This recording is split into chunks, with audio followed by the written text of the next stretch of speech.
नमस्कार, मैं हूं अभिषेक उपाध्याय और जिस समय मैं आपके सामने मौजूद हूं उस समय बाबा सिद्दीकी के मर्डर से जुड़ी हुई कई ऐसी जानकारियां सामने आ रही हैं जो आपको दंग कर देंगी। बाबा सिद्दीकी, इस नाम को कौन नहीं जानता है।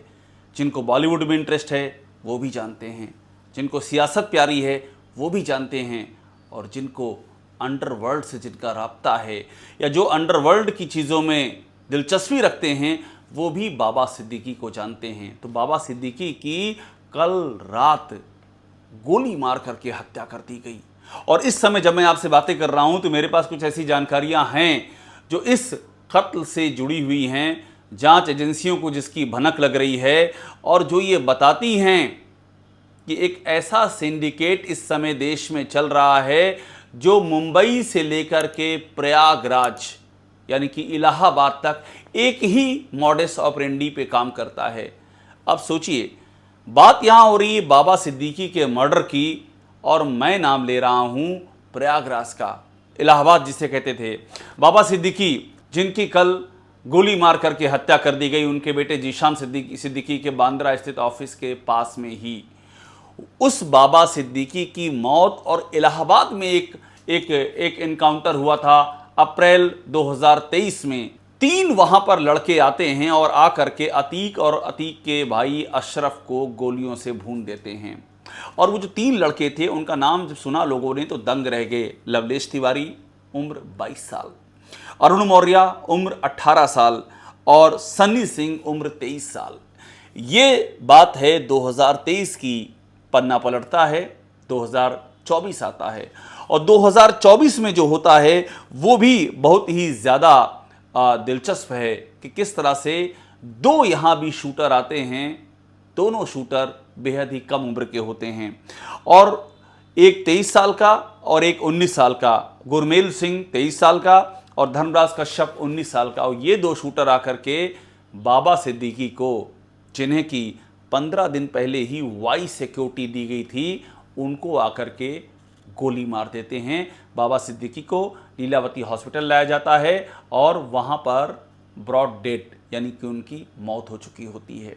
अब यही सवाल है कि इलाहाबाद में अतीक अहमद के की किलिंग से लेकर के और बाबा सिद्दीकी की किलिंग तक, ये जो अनजान से लड़के आते हैं जिनका कोई बड़ा क्राइम रिकॉर्ड नहीं होता है, जिनकी कोई बहुत बड़ी हिस्ट्री शीट नहीं होती है, कुछ घटनाएं होती हैं ज़रूर, लेकिन आखिरकार वो कैसे कैसे गैंग से जुड़ती हैं, जिसको कि लॉरेंस बिश्नोई का गैंग कहा जा रहा है। लॉरेंस बिश्नोई का नाम सामने आ रहा है, और लॉरेंस बिश्नोई के गैंग के जरिए जो शूटर्स हैं वो एक दूसरे के साथ कम्युनिकेट करते हैं। ये कम्युनिकेशन जेल से भी होता है। लॉरेंस बिश्नोई जो अंडरवर्ल्ड का एक बड़ा नाम हो चुका है, जो इस समय गुजरात की साबरमती जेल में बंद है, उससे उसके गैंग के लोगों के साथ में इनका कनेक्शन होता है, और मालूम पड़ रहा है कि पंजाब की जेल में इनकी उस गैंग के साथ में राब्ता भी हो चुका था।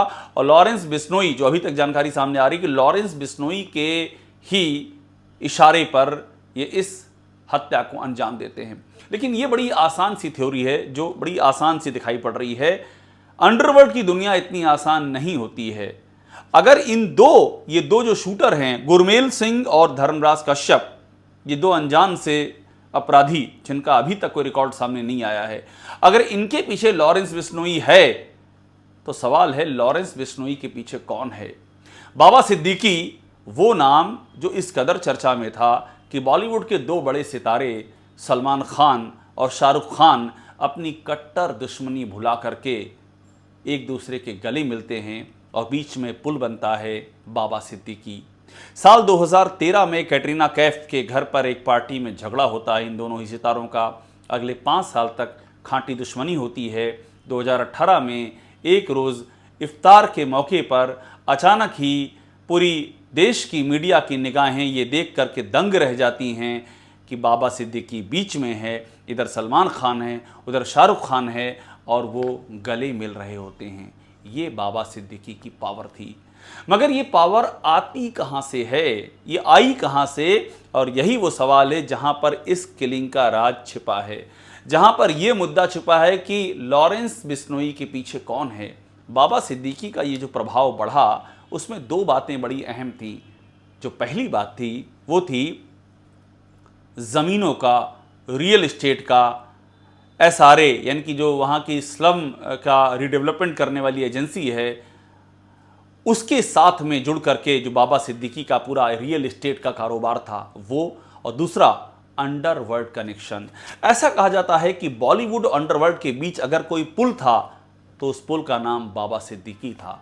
अंडरवर्ल्ड में दाऊद इब्राहिम से किसी को भी कनेक्ट करना हो या दाऊद इब्राहिम को भी किसी से कनेक्ट करना हो तो वो, ऐसा कहा जाता है कि वो ब्रिज बाबा सिद्दीकी, हालांकि इसकी कोई ऐसा भी नहीं है कि कोई पुष्टि इस तरह से हुई हो कि पुलिस ने इस बात पे कोई मोहर लगाई हो, लेकिन हम बात उन सारी चीज़ों की कर रहे हैं जिनकी चर्चा होती आई है, जो अखबारों में छपती आई हैं, जिन पर विमर्श होता आया है। तो बाबा सिद्दीकी वो नाम था। और बाबा सिद्दीकी की सलमान खान के साथ में जो दोस्ती थी वो तो जग जाहिर थी। अब इसी बीच में एक और तारीख का मैं जिक्र करूंगा, क्योंकि यहाँ पर तारीखें बहुत ही महत्वपूर्ण हैं, और ये जो तारीख है, इन तारीख को जब हम देखते हैं तो हमको मालूम पड़ता है कि क्या कुछ हो रहा है। और ये तारीख है 14 अप्रैल 2023 की तारीख। इस तारीख को बांद्रा में ही जो सलमान खान का घर है उसके बाहर गोलियों की तड़तड़ाहट सुनाई देती है। और यहाँ भी होता है कि बाइक पर दो व्यक्ति आते हैं, गोलियाँ चलाते हैं और उसके बाद वो वहाँ से गायब हो जाते हैं। और यहाँ फिर सवाल उठता है कि सलमान खान पर निशाना किसने साधा, और फिर लॉरेंस बिश्नोई का नाम आता है। अब लोग पूछते हैं कि लॉरेंस बिश्नोई को सलमान खान से समस्या क्या है, तो उस ब्लैक बक यानी कि जोधपुर में जो काला हिरण जिसका शिकार का इल्ज़ाम सलमान खान पर है, उसका जिक्र आता है। क्योंकि जो बिश्नोई कम्युनिटी होती है, बिश्नोई कम्युनिटी का एक जो जिस हम काले हिरण की बात कर रहे हैं, उनके साथ में उनका एक लगाव है, उनका एक आप जिसे कह सकते हैं कि उनका एक प्रकृति का नाता है, वो पूजते हैं और उसको सलमान खान पे मारने का इल्ज़ाम होता है। तो कहते हैं कि उस नाते से लॉरेंस बिश्नोई सलमान खान के खून का प्यासा हो गया। मगर आप सोचिए कि बाबा सिद्दीकी को फिर मारने की वजह क्या है? सलमान खान के घर के बाहर गन शॉट्स, और वो घर के बाहर और सिर्फ डराने के लिए होते हैं, सलमान पर अटैक नहीं होता है, और बाबा सिद्दीकी को जान से मार दिया जाता है। तो अगर ये सुपारी लॉरेंस बिश्नोई को दी गई तो किसने दी? क्या दुबई में बैठे हुए किसी शख्स ने दी? अब आप सोचिए मैं दुबई का नाम क्यों ले रहा हूँ? मैं दुबई का नाम इसलिए ले रहा हूँ क्योंकि यही बाबा सिद्दीकी एक ज़माने में दाऊद बाबा सिद्दीकी की दुश्मनी के भी चर्चे हुआ करते थे। आपको याद होगा कि छोटा शकील ने जब धमकी दी थी बाबा सिद्दीकी को, अखबारों की सुर्खियां बनी थी। अहमद लंगड़ा नाम का जो दाऊद का आदमी, जिसने कि इस बात की सुपारी ली थी कि बाबा सिद्दीकी को मार देगा, और ये भी कहा जा रहा है, जानकारी ये भी कि बाबा सिद्दीकी को इसके पहले भी कई बार मारने की कवायद की गई, मगर वो सफल नहीं हो पाई और पुलिस ने नहीं बचाया। अंडरवर्ल्ड से ही बाबा सिद्दीकी को बचाया गया, ऐसा कहा जाता है। मैं वो सारी बातें बता रहा हूं जो कि चर्चा का विषय रही हैं, और वो चर्चा इसलिए महत्वपूर्ण रही है क्योंकि बाबा सिद्दीकी के कनेक्शन बहुत ही ज़्यादा महत्वपूर्ण रहे हैं। तो बाबा सिद्दीकी को बचाया गया, ऐसा कहा जाता है। छोटा शकील और बाबा सिद्दीकी की जो दुश्मनी थी वो दुश्मनी भी ख़त्म हुई, और बाद में तो ये हो गया कि दाऊद इब्राहिम और बाबा सिद्दीकी के बीच में ऐसा कहा जाता है कि एक तरह का ब्रिज बन गया, कि कोई भी बात ऐसी नहीं है जो बाबा सिद्दीकी तक हो और दाऊद तक ना पहुँचे। ये सब बातें चर्चा में नहीं, मगर सवाल है ये भी कि जब ऐसा होता है तो जो दाऊद के दुश्मन हैं क्या वो एक्टिवेट नहीं होते हैं? क्या वो उन पर, जो कि दाऊद के करीब हैं, क्या वो उन पर निशाना नहीं साधते हैं? आपको जेडे नाम के पत्रकार की याद होगी। जेडे महाराष्ट्र में मिड डे के बहुत बड़े पत्रकार थे, और जेडे के साथ मैंने काम किया है मुंबई में कुछ दिनों के लिए। वहाँ पर TV9 मुंबई में जेडे मेरे साथ भी थे, उनके साथ मैंने काम किया, और मैंने देखा है कि जेडे का क्या रसूख था। रसूख इस सेंस में कि जेडे मुंबई की जो पत्रकारिता है उसका बहुत बड़ा नाम थे, सीधा एक्सेस था उनका, चाहे वो गैंगस्टर हों, चाहे वो पुलिस के आला अधिकारी हों। लेकिन जेडे को भी एक रोज़ अचानक जब वो अपनी मोटरसाइकिल से जा रहे थे, गोली मार दी गई और जेडे की हत्या से तहलका मच गया। बाद में सामने आया कि छोटा राजन के शूटर्स ने गोली मारी है, और वही कहानी कि जेडे उस गैंग के करीब बताए गए, जिससे कि छोटा राजन की दुश्मनी थी। तो ये कहानी क्या है, लॉरेंस बिश्नोई के पीछे कौन है और ये ऑर्डर कहां से साइन किया गया है? क्या दुबई से साइन किया गया? क्योंकि मुंबई में अंडरवर्ल्ड की बहुत बड़ी लैंड जो प्रॉपर्टी है, जो रियल एस्टेट, उसमें अंडरवर्ल्ड का बहुत बड़ा दखल है। वहाँ कहा जाता है कि दाऊद गैंग से लेकर के, छोटा राजन गैंग से लेकर के जितने भी बड़े बड़े गैंग है, लॉरेंस बिश्नोई का आप नाम लें, जिसके कहा जाता है 700 शूटर्स हैं, इन सब की वहाँ पर प्रॉपर्टीज़ हैं। और उस पर अगर कोई उंगली रखता है तो फिर बात गैंगवार की आती है। मैं एक बात और आपको याद दिलाऊं कि जीशान सिद्दीकी, बाबा सिद्दीकी के बेटे, कुछ दिनों पहले वो धरना देने गए थे। वो एसआरए की एक झुग्गी थी, एक प्रॉपर्टी थी जिसका रीडेवलपमेंट किया जा रहा था। उनके खिलाफ मुकदमा भी दर्ज किया गया कि वो सरकारी कार्य में बाधा डाल रहे हैं। तो वो भी तो बिल्डर का खेल था कि वहाँ बिल्डरों की लड़ाई चल रही थी और उसमें कहीं ना कहीं से बाबा सिद्दीकी के बेटे जीशान सिद्दीकी भी एक पार्टी थे। तो आखिरकार ये किस अंडरवर्ल्ड के किंगपिन का साम्राज्य था जिसको कि बाबा सिद्दीकी के अपने साम्राज्य से खतरा पैदा हो रहा था और जिसके के लिए लॉरेंस बिश्नोई को मोहरा बनाने की बात सामने आ रही है।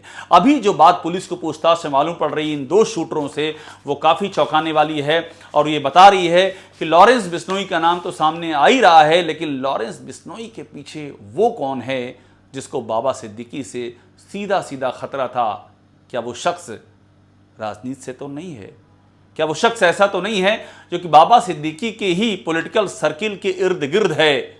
या फिर जो मुखबरी की बात सामने आ रही कि आखिर किसने बाबा सिद्दीकी की इतनी लोकेशन लीक की ताकि इन शूटर्स को मालूम पड़ गया कि बाबा कहाँ से आ रहे हैं और कहाँ पर गोलियां चलानी हैं। तो ये जो इंटरनल सेटअप चल रहा था, इस सब के पीछे कौन है? और इसीलिए अभी ये जांच जारी है, इसमें बड़े खुलासे होंगे और अंदेशा इसी बात का है कि कहीं बाबा सिद्दीकी का कत्ल मुंबई में गैंगवार की एक नई दस्तक तो नहीं।